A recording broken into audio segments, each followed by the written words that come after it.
اور صاحب آپ اکثر یہ بات فرماتے ہیں، خاص طور پہ جو لوگ مذہبی بحث کر رہے ہوتے ہیں، مختلف نقطہ نظر پہ نقد کر رہے ہوتے ہیں، کہ اختلاف رائے کے اظہار میں ہمیشہ آپ وہ بات کہیں جو دوسرا اپنے موقف کے بارے میں کہتا ہے، اس کی جگہ پہ کھڑے ہو کے پہلے اس کا موقف سمجھیں، اور جو لقب یا جو فقرہ یا جو فریز آپ دوسرے کے اوپر چشمہ کرنا چاہ رہے ہیں، اگر وہ اس کو پسند نہیں کرتا تو یہ کام کبھی نہیں کرنا چاہیے۔ سوال میرا آپ سے یہ ہے کہ فقہ پر آپ تنقید کرتے ہیں، استدلال پہ تنقید ہوتی ہے، ہمارے یہاں تاریخی روایات کو مذہب کے ساتھ گڈمڈ کیا گیا اس پہ تنقید ہوتی ہے، اسی طرح فلسفے پہ تنقید ہوتی ہے، لیکن تصوف پہ جب آپ نے تنقید کی ہے تو وہاں پر ایک فقرہ، ایک جملہ استعمال کیا کہ تصوف ایک متوازی دین ہے۔ سوال میرا آپ سے یہ ہے کہ جو صوفیہ حضرات ہیں وہ اس کو متوازی دین قرار نہیں دیتے، وہ غلط استدلال کے ذریعے دین اسلام کے ساتھ اس کو جوڑتے ہوں گے، تو آپ اس استدلال پہ نقد کریں، آپ نے کیا بھی توحید پہ، نبوت پہ، شریعت پہ، قیامت پہ، لیکن یہ جو جملہ ہے کہ تصوف ایک متوازی دین ہے، تو یہ جملہ تو نہ صرف ہے کہ صوفیہ خود کہنا پسند نہیں کرتے، بلکہ ان کا جو نظام فکر ہے اس کو بالکل دین کے برابر کھڑا کر دینا، گویا ان کو دین کے مقابل میں دین پیش کرنے کی جسارت کا الزام دینا ہے، تو یہ الزام آپ کس اخلاقی بنیاد پہ ان پہ لگاتے ہیں؟ اس میں ایک بڑی غلطی زبان کے اسلوب سے ناواقفیت کی وجہ سے ہو رہی ہے۔ یعنی آپ جب کوئی تعبیر اختیار کرتے ہیں تو وہ تعبیریں اپنی جگہ پر مستقل بھی ہوتی ہیں اور مجانست کا اسلوب بھی ہوتا ہے ان میں۔ یہاں دین کا لفظ نظام فکر کے معنی میں استعمال ہوا ہے، یعنی ایک نظام فکر وہ ہے جو پیغمبروں نے دیا ہے، اور ایک نظام فکر وہ ہے جو صوفیانہ مذاہب نے فراہم کیا ہے۔ یہ دو متوازی نظام فکر ہیں۔ لوگ اسے تنقید کا جملہ خیال کرتے ہیں، یہ حقیقت میں بہترین تعارف ہے، ان کی کاوش کا بہترین تعارف ہے۔ یعنی جس طرح سے علامہ اقبال کے بارے میں یہ بحث رہی ہے کہ کیا ان کا کوئی مستقل فلسفہ ہے یا وہ محض ایک متکلم ہے۔ یہ آپ کے علم میں ہوگا کہ ایک بڑے فلسفی علی عباس جلال پوری صاحب نے ایک پوری کتاب لکھ کر یہ بتایا کہ اقبال فلسفی نہیں ہے، وہ محض ایک متکلم ہے، یعنی ان کے مذہبی عقائد ہیں، ان کے مذہبی تصورات ہیں، وہ ان کی مدافعت فلسفیانہ استدلال سے کرتے ہیں۔ تو اس کے لیے ہمارے ہاں متکلم یا اس فن کے لیے علم کلام کی اصطلاح استعمال ہوتی ہے۔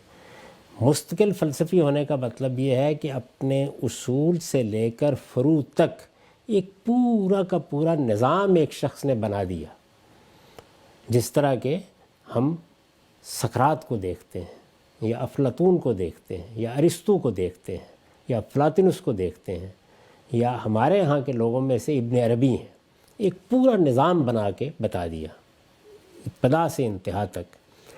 تو تصوف کو اگر آپ پوری طرح اس کے علماء سے سمجھیں اور پڑھیں، یعنی ایک تو یہ ہے نا کہ ہر جھگی پہ بیٹھنے والا اور تپسیا رمانے والا صوفی ہو جاتا ہے، تپسیا کرنے والا اور دھونی رمانے والا، لیکن ایک یہ ہے کہ جو ان میں اہل علم ہیں، یعنی جلیل القدر اہل علم ہیں جنہوں نے تصوف کی شرح اور وضاحت کی ہے، بہت بڑے لوگ ہیں، ان کے ذریعے سے اس کو سمجھیں تو وہ ایک مستقل نظام فکر ہے۔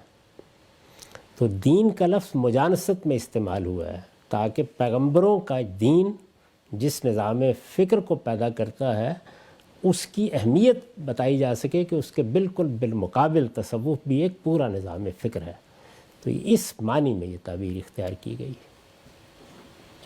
تو ہم سب یہ جو آپ نے فرمایا کہ وہ نظام فکر کے معنی میں یہ بات آپ کر رہے ہوتے ہیں کہ ایک پیرلل پورا اسٹرکچر ہے، تو یہ بات وہ جو خود بیان کرنے والے ہیں، جو صوفی حضرات ہیں، کیا وہ یہ بات مانتے ہیں کہ ہم ایک پورا پیرلل نظام فکر پیش کر رہے ہیں، اور دین کے مقابلے میں اگر آپ اس کو رکھتے ہیں تو دونوں متوازی علیحدہ الگ الگ نظام فکر ہیں؟ ایسا ہی ہے بالکل۔ میں نے اس میں وہ اقتباسات نقل کر دیے ہیں جس نے خود شاہ ولی اللہ نے، جو بڑے لوگوں میں سے ہیں اور ظاہر ہے کہ عالم بھی بہت بڑے ہیں، صوفی بھی بہت بڑے ہیں، انہوں نے اپنی کتابوں میں اس کو بیان کیا ہے، یہ بتایا ہے کہ ہمارے اس نظام فکر کا ماخذ کیا ہے اور یہ ایسا نہیں ہے جس طرح کہ عام لوگ خیال کرتے ہیں کہ قرآن کی کوئی 2 آیتوں سے یا 2 حدیثوں سے کوئی چیز اخذ کر لی گئی ہے. کہتے ہیں کہ یہ بالکل متوازی ایک نظام ہے. اس نظام کو جنید بغدادی نے ہمارے ہاں، یعنی مسلمانوں کے ہاں، ویسے تو یہ ہر جگہ موجود ہے تصوف، ہمارے ہاں ایک باقاعدہ صورت دی ہے. پھر انہوں نے بتایا کہ یہ اخذ کیسے کیا جاتا ہے. یعنی رسول اللہ صلی اللہ علیہ وسلم سے اس کی اخذ کی نوعیت یہ نہیں ہے کہ قرآن سے اخذ کر لیا یا حدیث سے اخذ کر لیا یا سنت سے اخذ کر لیا. وہ اس کی مثال دے کے بتاتے ہیں، اور میں نے ان کے اقتباسات آگے نقل کر دیے ہیں کہ یہ براہ راست فیضان ہے جو حاصل ہوتا ہے. یعنی اس کے ماخذی کی نوعیت بالکل تبدیل ہو جاتی ہے. اور وہ یہ کہتے ہیں کہ یہ جو علم ہے یا یہ فن ہے یا جو کچھ بھی آپ اس کو نام دیں، یہ اس کے مقابل میں ایک بالکل مستقل چیز ہے. اس کو اس طرح سمجھنا چاہیے. یہ سب باتیں کہتے ہیں. یہ اصل میں ان کی پوری بات کا خلاصہ کر دیا میں نے کہ وہ جس طریقے سے پیش کر رہے ہیں وہ اس طرح ہے. عام لوگ جب گفتگو کرتے ہیں یا عام لوگ کوئی اعتراض کرتے ہیں تو اس کا جواب دیتے ہوئے بعض لوگ اس طرح کی تعبیریں اختیار کر لیتے ہیں کہ یہ وہی بات ہے، اللہ تعالیٰ نے جو احسان فرمایا ہے، تزکیہ فرمایا ہے. ایسا نہیں ہے. وہ اس کو ایک پورے نظام فکر کی حیثیت سے بیان کرتے ہیں، اس کو پورے نظام فکر کی حیثیت سے پیش کرتے ہیں. یہ ظاہر سی بات ہے کہ خود دین کا معاملہ یہ ہے کہ اس میں بڑے بڑے علماء پیدا ہوئے ہیں، وہ تعبیر کر رہے ہیں. ہم یہ کہتے ہیں نا کہ دین کی ایک سیاسی تعبیر ہے، ہم یہ کہتے ہیں کہ دین کی ایک صوفیانہ تعبیر ہے. تو دین کے اندر بھی یہ چیز ہوتی ہے. صوفیہ میں بھی اس طرح کے اختلافات ہیں، لیکن جو بڑے صوفی ہیں اور علماء صوفیہ ہیں وہ بالکل وضاحت سے یہ بات بیان کرتے ہیں. اس میں بلکہ سوال کا جواب دیا ہے شاہ ولی اللہ نے کہ یہ جو کچھ پھر ہمیں حاصل ہوتا ہے یہ محمد الرسول اللہ سے حاصل ہوتا ہے تو کیسے حاصل ہوتا ہے؟ تو انہوں نے کہا کہ فیضان کا منبع تو پیغمبری کی ذات ہے، لیکن اس کے حصول کی صورت ایسے ہے کہ جیسے ایک کھیت میں خربوزے اگے ہوں تو وہ آفتاب سے حدت حاصل کر رہے ہیں، لیکن نہ آفتاب کو معلوم ہے کہ وہ ان کی پرورش اور پرداخت کر رہا ہے، نہ ان کو معلوم ہے کہ وہ حاصل کر رہے ہیں. تو اس لیے اپنی بنیاد سے اپنے اختتام تک یہ ایک پورا نظام فکر ہے. متوازی دین کہنے کا مطلب یہ ہے کہ دین کے مقابل میں ابتدا سے انتہا تک، اصول سے لے کر فروع تک ایک پورا نظام پیش کیا ہے تصوف نے. ٹھیک. اچھا خان صاحب، یہ آپ نے فرمایا کہ یہ جو ہم کہتے ہیں کہ اقبال کی مثال دیکھیں، کیا وہ ایک فلسفی تھے یا متکلم تھے؟ گویا ان کا اپنا کوئی پورا اسٹرکچر تھا، آرگومنٹ کا کوئی نظام فکر تھا، یا وہ مختلف زاویوں سے ایک نقطہ نظر کی توجیہ کر رہے تھے؟ آپ نے اس میں مثال دی ابن عربی کی کہ آپ ان کو دیکھتے ہیں، سقراط کو دیکھتے ہیں، افلاطونس کو دیکھتے ہیں، تو ایک پورا ہولسٹک پرسپیکٹیو میں ایک پورا اسٹرکچر پیش کر رہے ہوتے ہیں اپنے جو علم کے ان کی بنت ہے اس میں. تو آپ نے ابن عربی کا بھی ذکر کیا. ہم یہ دیکھتے ہیں کہ ابن عربی بھی ہم نے پہلے بھی بات کی تھی اور بھی مختلف زاویوں سے، لیکن لوگ ابن عربی کی کتاب کھولتے ہیں اور اس میں مختلف مقامات سے نکال کے دکھاتے ہیں عبارتیں کہ یہ دیکھیں یہ لکھ رہے ہیں کہ ہمارے لیے ہدایت، خیر اور ہر چیز کا منبع تو رسول اللہ صلی اللہ علیہ وسلم کی ذات ہی ہے، اور انہی سے جو ہے وہ ہم یہ کام کریں گے، وہی دین کے معاملے میں حجت ہیں. تو پھر یہ جو بڑے صوفیہ ہیں جن کا اپنا نظام فکر ہے، ان کی اپنی کتابوں میں بھی دیکھتے ہیں کہ وہ حجت تو پھر رسول اللہ صلی اللہ علیہ وسلم ہی کو مان رہے ہوتے ہیں. دیکھیے، جمہوریت ایک پورا نظام فکر ہے، ایسا ہی ہے نا. تو ایک آدمی جو جمہوریت کو دین کے خلاف نہیں سمجھتا اور مسلمان ہے، وہ دین پر بات نہیں کرے گا. تو اصل میں یہ دین کے بھی علماء ہیں. یعنی ایک ہے تصوف اور ایک ہے اسلام. تو وہ اسلام کے بھی علماء ہیں، بڑے علماء ہیں. شاہ ولی اللہ ہیں، غزالی ہیں، یہ جتنے بڑے صوفی ہیں اتنے ہی بڑے دین کے عالم بھی ہیں. وہ اپنے اس نظام فکر کو دین کے خلاف نہیں سمجھتے، پیرالل سمجھ رہے ہیں، مستقل سمجھ رہے ہیں، لیکن اس کے خلاف نہیں سمجھتے. جب خلاف نہیں سمجھتے تو وہ دین کے بھی علماء ہیں، تو دین کی بھی بات کریں گے. اچھا، بلکہ کسی جگہ استدلال بھی کر دیں گے کہ یہ نظام فکر دین کے خلاف نہیں ہے. یہی اس دنیا میں آپ بھی کرتے ہیں. کتنی چیزیں ہیں کہ جن کو آپ کہتے ہیں کہ معیشت کا یہ طریقہ اختیار کر لیا جائے، اگرچہ یہ اپنی جگہ ایک پورا کیپٹلزم. مولانا سید ابو اللہ صاحب مودودی کی کتاب آپ پڑھیں، اسلام اور جدید معاشی نظریات، آخری چیپٹر کا مطالعہ کریں تو وہ بتائیں گے آپ کو کہ یہ پورا کا پورا جو سرمایہ دارانہ نظام ہے، بس اتنی اس میں کچھ تبدیلیاں کر دی جائیں تو اس میں کوئی ایسی چیز نہیں ہے. اسی طرح بہت سے علماء، یہاں تک کہ دیوبند کے اکابر علماء نے جس وقت یہ سب ہو رہا تھا، یعنی ایک تحریک چل رہی تھی اور دنیا میں سوشلزم اور کمیونزم کا غلغلہ تھا، تو کتابیں لکھی اور یہ بتایا کہ ہمارے نزدیک یہ تو اصل میں اسلام کا ظہور ہوا ہے۔ اقبال کی طرف یہ بات منسوب کی جاتی ہے کہ سوشلزم کمیونزم میں بس ایک خدا کو داخل کر دیں تو پھر کوئی قابل اعتراض بات نہیں۔ یہ میں نے ایسے مثالیں دی آپ کو کہ یہ ہوتا ہے۔ یعنی میں مسلمان ہوں دین کی حیثیت سے، دین اسلامی کو مانتا ہوں، لیکن کسی دوسرے نظام فکر کو، کسی فلسفے کو میں محسوس کرتا ہوں کہ یہ دین کے خلاف نہیں ہے اور میرے نزدیک اس میں بڑی اپیل ہے، میں اس کو اختیار کر رہا ہوں۔ تو یہ حضرات جس وقت تصوف کو بیان کرتے ہیں تو اس موقع کے اوپر یہ ماخذ ہی میں اختلاف کر دیتے ہیں، وہ کہاں سے ملتا ہے، کہاں سے پائیں گے۔ آپ شیخ اکبر ابن عربی کی کتابیں دیکھیے تو آپ کو فصوص میں بھی اور آپ کو فتوحات میں بھی بالکل شروع میں وہ بتا دیں گے کہ یہ براہ راست الہام ہے، یہ مکاشفات ہیں ہمارے۔ تو یہ ایک الگ چیز ہے، لیکن وہ مسلمان بھی ہیں، اللہ کے دین کو مانتے ہیں، اللہ کے پیغمبر کو مانتے ہیں، تو ظاہر ہے کہ اس کو بھی بیان کریں گے۔ تو میں نے جو تبصرہ کیا تصوف پر کیا ہے، کسی صوفی پر نہیں کیا، کیونکہ ان کی شخصیت میں یہ دونوں چیزیں جمع ہیں۔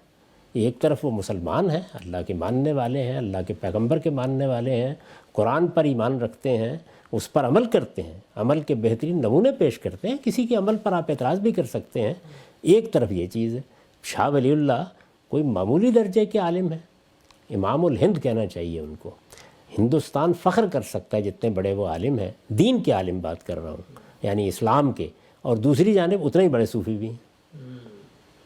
تو یہ چیز ہے جس کو میں نے اپنے اس مضمون میں نمایاں کیا ہے کہ دیکھیے یہ وہ جگہ ہے کہ جہاں یہ اپنے نظام فکر کو جب پیش کرتے ہیں تو یہ بالکل الگ نظام فکر کی حیثیت سے نمایاں ہو جاتا ہے۔ آگے بڑھتے ہیں ہم صرف ایک بات کی ذرا تھوڑی مزید وضاحت کیجیے گا۔ عام مسلمان جب آپ کی زبان سے جملہ سنتے ہیں کہ صوفیانہ مذاہب اور صوفیانہ تصور نظام فکر جاری تھا اور ہمارے یہاں بھی تصوف جو آیا ہے وہ ایک پیرلل نظام فکر ہے، تو لوگوں کو یہ بات بڑی عجیب سی لگتی ہے کہ باقی ہم دیکھتے ہیں بت مت ہو، جین مت ہو، ہندو مت ہو، تو ان کے اندر تو وہ شرک کرتے ہیں اور مختلف توہمات ہیں اور اس کے اندر کھڑے ہوئے ہوتے ہیں۔ تو ہمارے جو صوفی ہیں اس کو آپ کیسے جوڑ دیتے ہیں کہ جو صوفیانہ مذاہب کی روایت ہے یہ ان کا نظام فکر بھی ان سے مل جاتا ہے، اگرچہ یہ مسلمان ہیں تو وہ تو بالکل ہی الگ دنیا ہے، الگ جگہ پہ کھڑے ہوئے ہیں، پوجا کرتے ہیں، اور یہ تو نمازیں پڑھتے ہیں اور لوگوں کا تزکیہ کرتے ہیں۔ یہ دونوں باتیں کیسے مل جل کھاتی ہیں؟ یہ مسلمان ہیں اور صوفی ہیں، وہ ہندو ہیں اور صوفی ہیں، شنتو مذہب کے ماننے والے ہیں اور صوفی ہیں، مسیحی ہیں اور صوفی ہیں، یہودی ہیں اور صوفی ہیں۔ تو وہاں پر بھی یہ دونوں چیزیں ساتھ ساتھ چل رہی ہوتی ہیں۔ میں نے ابھی آپ سے عرض کیا نا کہ جمہوریت ایک پورا نظام فکر ہے، سوشلزم ایک پورا نظام فکر ہے۔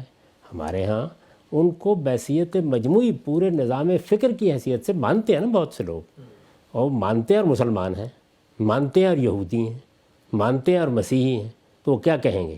وہ یہ کہیں گے کہ یہ میرے دین کے خلاف نہیں ہے، یعنی میں اس کو الگ سے ایک علم کے طور پر مانتا ہوں، دین کو الگ سے ایک بصیرت اور ایک علم کی حیثیت سے مانتا ہوں۔ تو دونوں چیزیں، اب سوال اس میں اصل میں یہ ہوتا ہے کہ کیا ان کے مابین تصادم تو نہیں ہے، یہ ایک دوسرے میں مداخلت تو نہیں کر رہے، یہ ایک ہی موضوع کو دو طریقوں سے تو نہیں بیان کر رہے۔ اگر ایسا نہیں ہے تو کیسے اعتراض کریں گے؟ مثلا مجھ سے آپ پوچھیں، میں نے کئی مرتبہ بیان کیا ہے کہ میرے کچھ سیاسی عقائد بھی بیان کیا ہے نا، انسان کے بنیادی حقوق، قانون کی حکمرانی، جمہوریت، قوموں کا حق خود ارادی، یہ میں ان کو اپنے سیاسی عقائد کہتا ہوں۔ ظاہر ہے کہ یہ میں بیان کر رہا ہوں یہ ساری چیزیں، تو یہ بالکل انڈیپینڈنٹلی الگ سے ہیں۔ ان میں سے کون سی بات ہے جو قرآن میں بیان ہوئی ہے؟ یعنی ایسے تو نہیں ہے نا۔ لیکن میں ان چیزوں کو قرآن کے خلاف نہیں سمجھتا، یا بعض چیزوں میں قرآن کی بات کو اور اس کو ہم آہنگ محسوس کرتا ہوں، تو اس لیے میں یہ بات کہہ دوں گا۔ وہ بھی ایسے ہی کہتے ہیں، اب تنقید کر کے آپ کو بتانا ہے کہ تمہاری یہ بات ٹھیک نہیں ہے۔ ایسے لوگ ہیں جو مثال کے طور پر میں جمہوریت پر جب بات کرتا ہوں تو یہ کہتے ہیں کہ جمہوریت تو شرک ہے۔ ایسا ہوتا ہے نا۔ یہ جیسا ہم سب چین نے مثلا سوشلزم یا روس سے شروع ہوا تو ان کی مذہبی تعبیر الگ ہے، لیکن سوشلزم کو وہ بطور ایک نظریے کے مانتے ہیں. ہمارے ہاں بھٹو صاحب نے اس کو اسلامی سوشلزم کا نام دیا. اب سوشلزم مشترک ہے لیکن مذاہب مختلف ہو گئے. یعنی وہ دیکھیے کہ آپ نے بڑی اچھی مثال دی.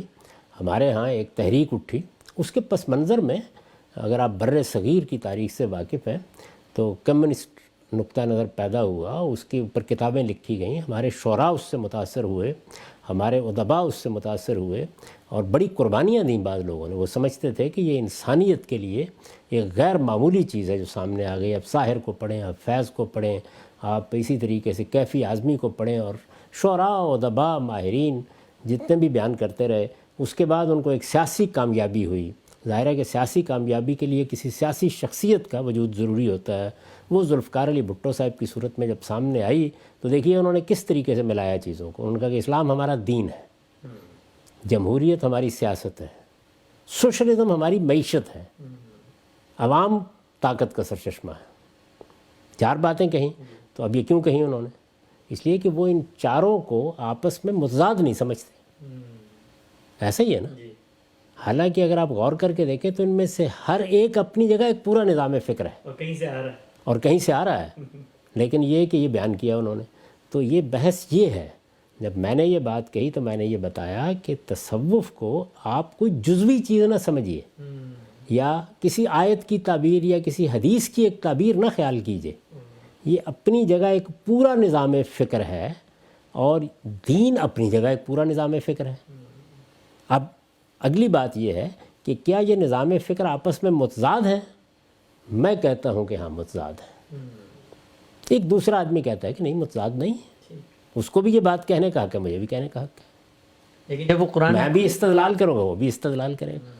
لیکن جب وہ قرآن کی کوئی آیت پکڑ کے اس پورے نظام فکر کی توجیہ کرے گا تو پھر آپ یہ سوال کرتے ہیں اس سے کہ بھئی وہ جو لوگ کھڑے ہوئے ہیں پہلے ان کے فریم ورک میں کھڑے ہو کے دیکھو کہ کیا وہ اپنے پورے نظام فکر کی بنیاد اس آیت پہ رکھ اس لیں. وقت بھی یہی ہوا. دیکھیے نا، جن لوگوں نے کہا سوشلزم ہماری معیشت ہے، وہ قرآن مجید کی آیتیں پڑھتے تھے. اچھا، علامہ اقبال نے نظم لکھی ہے الارض للہ، یعنی زمین تو ساری اللہ کی ہے. اس سے یہ استدلال کیا گیا کہ یہ بات جو کمیونسٹ کہتے ہیں کہ ذرائع پیداوار پر کسی کی ملکیت نہیں ہونی چاہیے، تو عین قرآن میں لکھی ہوئی. ایسا ہی ہے نا. تو اس وجہ سے استدلال کی غلطی بیان کرنا ایک بالکل اور چیز ہے، لیکن دوسرا آدمی اپنے آپ کو کہاں پیش کر رہا ہے. تو جتنے بھی علماء صوفیہ ہیں، یعنی وہ غزالی ہوں، وہ ابن عربی ہوں، وہ شاہ ولی اللہ ہوں، ابو اسماعیل حروی ہوں، جتنے بڑے اکابر صوفیہ ہیں جنہوں نے باقاعدہ لکھا ہے، باقاعدہ بیان کیا ہے اپنے علم کو، وہ اسی طرح پیش کرتے ہیں کہ یہ ایک الگ نظام فکر ہے، یہ ایک الگ نظام ہے. یعنی دین یہ ہے محمد الرسول اللہ کا دین، اور یہ تصوف ہے. اب اس کے بعد وہ آپ سے یہ کہتے ہیں کہ ان دونوں میں کوئی تضاد نہیں ہے، یہ دونوں پیرالل ہیں لیکن قابل قبول ہیں. جس طرح ہم بہت سی چیزوں کو دین کے ساتھ مان رہے ہوتے ہیں. تو بحث یہ ہے کہ کیا وہ پیرالل ہوتے ہوئے دین کے ساتھ ہم آہنگ ہے، کیا دین ان کو قبول کرتا ہے، یہ ہے بحث. تو بعض لوگ اصل میں اس بحث کو سمجھ نہیں پائے، تو اس وجہ سے وہ داد تحقیق دیتے رہتے ہیں. میرے نزدیک جب وہ اس زاویے سے دیکھیں گے تو ان پر میری بات واضح ہو جائے گی کہ میں نے کیا کہا ہے. ہم سب جس طرح آپ نے فرمایا کہ جتنے بڑے حضرات ہیں صوفیاء، یہ دین کے بڑے علماء بھی ہیں. تو اب جب آپ ان کی کتابوں کی طرف مراجعت کرتے ہیں، اس کا مطالعہ کرتے ہیں، تو اس میں یہ دونوں پیرلل رویں مکس ہو کے آ رہی ہوتی ہیں. کہیں حدیث کی توجیہ ہو رہی ہے، کہیں قرآن آیات کی تفسیر ہو رہی ہے، کہیں تصوف اور باطنی جو مشاہدات ہیں، مکاشفات ہیں، ان کا ذکر آ رہا ہے. سوال میرا آپ سے یہ ہے کہ اگر کوئی طالب علم تصوف کی اس روایت کو جاننا چاہتا ہے کہ اس کا اصل نظام فکر کیا، اور ان دینی علماء کی جو مذہبی کنٹریبیوشن ہے ان کو الگ کرنا چاہے، تو وہ کون سی بنیادی کتابیں ہیں، اور ان کتابوں میں پھر وہ کون سے حصے ہیں؟ چونکہ ان کتابوں میں تو سب کچھ ہی آ رہا ہوتا ہے، وہ اس تک ایکسیس کیسے ہوگی ہماری؟ جس وقت آپ دقت نظر سے ان چیزوں کو پڑھتے ہیں، کیونکہ مسلمان ہیں نا، مسلمان علماء ہیں، یہ بڑے علماء ہیں، تو جس وقت آپ ان چیزوں کو پڑھتے ہیں تو ہر چیز اصل میں اپنے ماخذ کے لحاظ سے زیر بحث آ جاتی ہے. جب وہ دین کو بیان کر رہے ہوتے ہیں تو ظاہر قرآن سے استدلال کر رہے ہوں گے، سنت سے استدلال کر رہے ہوں گے، کوئی حدیث بیان کر رہے ہوں گے. شاہ صاحب کی حجت اللہ البالغہ دین کی حکمت کا اپنے زمانے کے لحاظ سے بڑا غیر معمولی بیان ہے، تو بیان کریں گے اس کو۔ اسی طرح غزالی ہیں، تو وہ جب دین پر گفتگو کر رہے ہیں یا اصول فقہ پر گفتگو کر رہے ہیں تو اس وقت وہ ظاہر ہے ایک مسلمان کی حیثیت سے اپنے مقدمات پیش کرتے ہیں۔ وہاں قرآن ہوگا، وہاں سنت ہوگی، وہاں حدیث ہوگی، اس کے ماخذ یہ ہے۔ اور جب وہ تصوف کو بیان کریں گے، یہ درست ہے کہ ایسی کتابیں بھی ہوتی ہیں جن میں بالکل الگ بیان کیا جائے۔ مثلا آپ یہ دیکھیے کہ شاہ اسماعیل شہید ہیں، ان کی کتاب تقویۃ الایمان، اس میں انہوں نے توحید کو بیان کیا ہے، دین کی بنیادیں واضح کی ہیں۔ یہ جانتے ہیں آپ کہ اس میں توحید اس طرح سے بیان کی گئی ہے کہ ہندوستان میں ہنگامہ ہو گیا۔ ہندوستان تو اصل میں ایک دوسری دنیا ہے، یہاں کا تو ہر ذرہ دیوتا ہے، لیکن دوسری جانب ان کی کتاب اوقات کو آپ اٹھائیے تو وہ تصوف ہے، اس میں شروع سے لے کے آخر تک اس کے اصول مبادی بیان کیے گئے ہیں۔ بلکہ یہ کہا جا سکتا ہے کہ آخری زمانے میں انہوں نے گویا سارے کے سارے نظام فکر کا خلاصہ کر دیا ایک مختصر کتاب میں۔ اسی طرح جس وقت آپ فتوحات پڑھتے ہیں تو وہاں آپ کو دونوں چیزیں ملی ہوئی نظر آتی ہیں ابن عربی کے ہاں، لیکن جس وقت آپ فصوص پڑھیں گے تو بالکل وہ پورا کا پورا تصوف ہے۔ اب اس میں دونوں کی تعبیریں بہت جگہ ملتی جلتی ہوتی ہیں، تو اس وجہ سے ایک عام آدمی یہ خیال کرتا ہے، لیکن ایک محقق آپ کو نکال کے بتا دے گا کہ یہ نظام فکر ہے۔ ابھی ابن عربی کے بارے میں بہت سی اچھی بحثیں ہوئی ہیں، ان کو بھی اگر آپ سامنے رکھ کے دیکھیں، لوگ جس طرح سے ان کا دفاع کرتے رہے یا ان کی تعبیرات کو بیان کرتے رہے، تو یہ معلوم ہوتا ہے نا کہ ایک پورا نظام انہوں نے بنایا جس کا نام رکھا نبوت عامہ۔ یعنی اس انسان کو اپنے وجود کے لیے بھی فیضان کی ضرورت ہے، اس کے بعد آگے اپنے زندگی کے تمام مراحل، اپنے شعور کے تمام مراحل، اپنے احساس کے تمام مراحل کے لیے بھی فیضان الہی کی ضرورت ہے، اور اس سے آگے بڑھ کر اگر یہ کچھ ریاستیں کر لے اور اپنے آپ کو اس قابل بنا لے تو اس کے نتیجے میں ایک نبوت حاصل ہوتی ہے اس انسان کو، اس کو وہ نبوت عامہ کہتے ہیں یہ اکتسابی ہے۔ بلکہ مثالیں دیتے ہیں کہ ہارون کی نبوت بھی ایسی تھی، بنی اسرائیل کے انبیاء کی نبوت بھی ایسی تھی، اور اس کے مقابل میں کہتے ہیں کہ جن کو تم نبی کہتے ہو، یعنی جو دین میں انبیاء ہیں، وہ تشریعی نبوت ہے، یعنی وہ اصل میں شریعت لے کے آتے ہیں، قانون لے کے آتے ہیں تاکہ لوگوں کو اس کا پابند بنائیں۔ تو آپ دیکھیے دونوں چیزوں کو انہوں نے رکھ کے بتا دیا کہ ایک ہماری تعبیر ہے اللہ تعالیٰ سے اخذ اور استفادے کی، وہ یہ ہے، اس کو نبوت عامہ کا نام دے دیا، اور ایک یہ ہے کہ جو مذہبی لحاظ سے اختصاص نبوت کو بیان کرتی ہے۔ تو ان کی مشکل یہ ہے کہ وہ مسلمان ہیں، اس لیے مسلمان کی حیثیت سے دونوں چیزوں کو بیان کر رہے ہیں، تو ان کو الگ الگ کر کے دیکھنا پڑے گا نا ہر جگہ۔